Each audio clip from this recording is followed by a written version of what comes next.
I'm going to be talking about The Little Mermaid, which is a Disney film produced in 1989.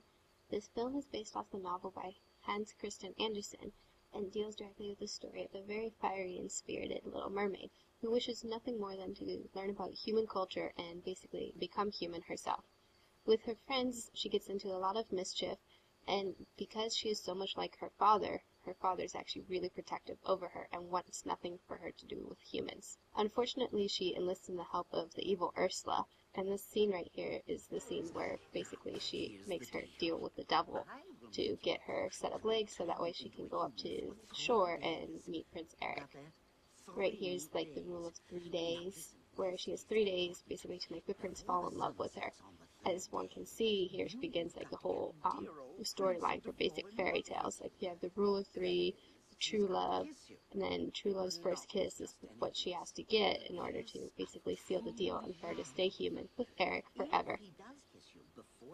Right here you can see like she's really fascinated, and Ursula is basically telling her that if she doesn't fulfill all these requirements, then she's going to become a mermaid and basically work in her garden for all eternity, which basically is a pact with the devil, because Ursula represents desire, and Ariel, I guess, is supposed to represent innocence, and yes, her cackling laugh.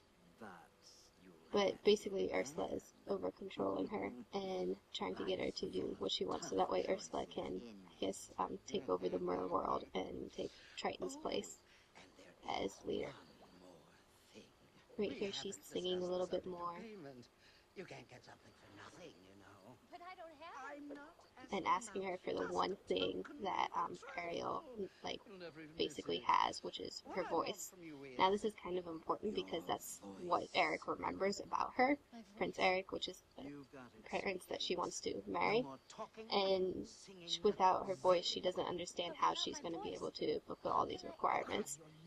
And basically Ursula is like going through again and showing her the magic and how it's done. And I don't know, I love this scene because, well, I feel like the character of Ursula is probably the best evil character in the entire Disney franchise, just because of the way she's portrayed, which, I don't know, like, I can't say any more than she's awesome. I guess,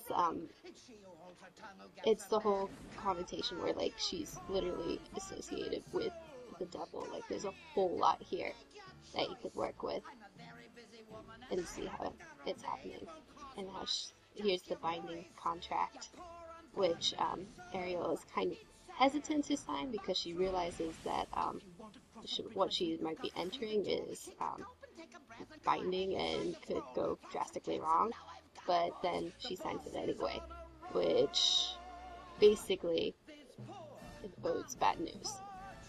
This scene here is basically a showcase of Ursula's power, but then what really strikes me about this scene is this part coming up where basically Ariel starts singing, and this part like just showcases her innocence. And I guess we'll just like quiet me down and let her sing so you can see.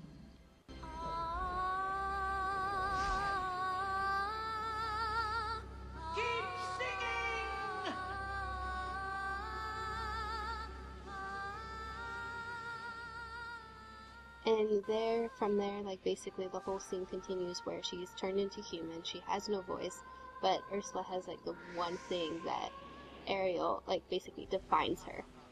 The one thing that could basically give her problems and a challenge. And later on in the movie, her voice is the one thing that Ursula uses to basically brainwash the prince into liking her. Right here, like, this whole scene of her swimming up to the shore, like, she needs the help of her friends, because right here she's absolutely helpless. She has no idea how to walk. She has no idea, like, how to act like a human. And here, Eric is playing his song again, like, overlooking, because he can't get the voice out of his head.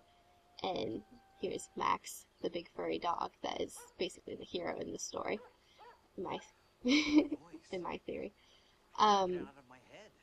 But as one can see, here's another scene where basically Sebastian is freaking out because, well, Ariel is human and her father's going to be upset. and basically, well, their father's going to be upset, and, you know, being king of the merworld is no small thing. He can cause lots of things to happen. So Sebastian is saying he has to go swim back and tell him to go fix this.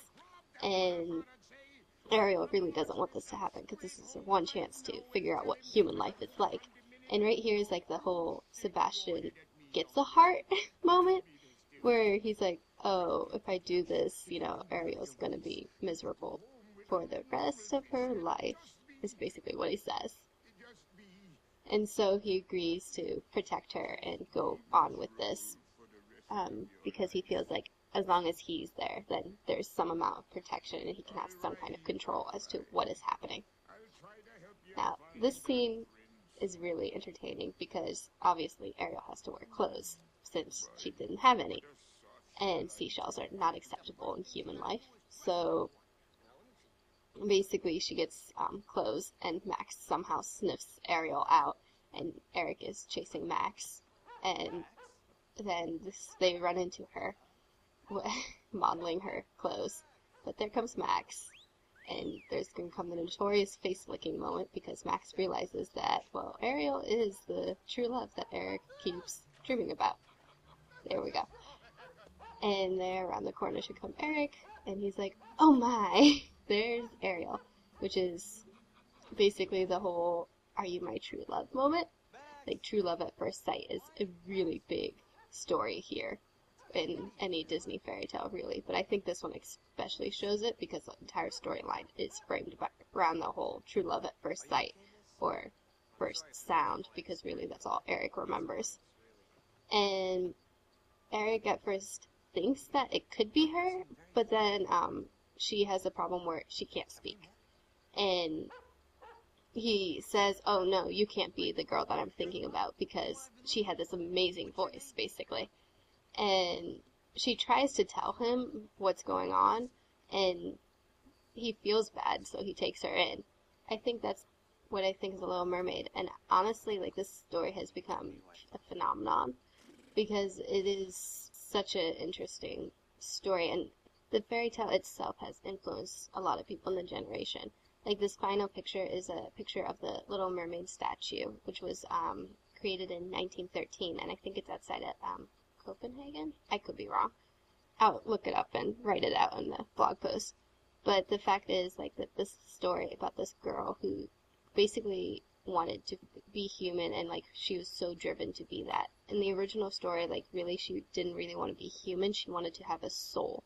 But for the Disney version, they kind of simplified it, like Disney does. So yeah, that's The Little Mermaid.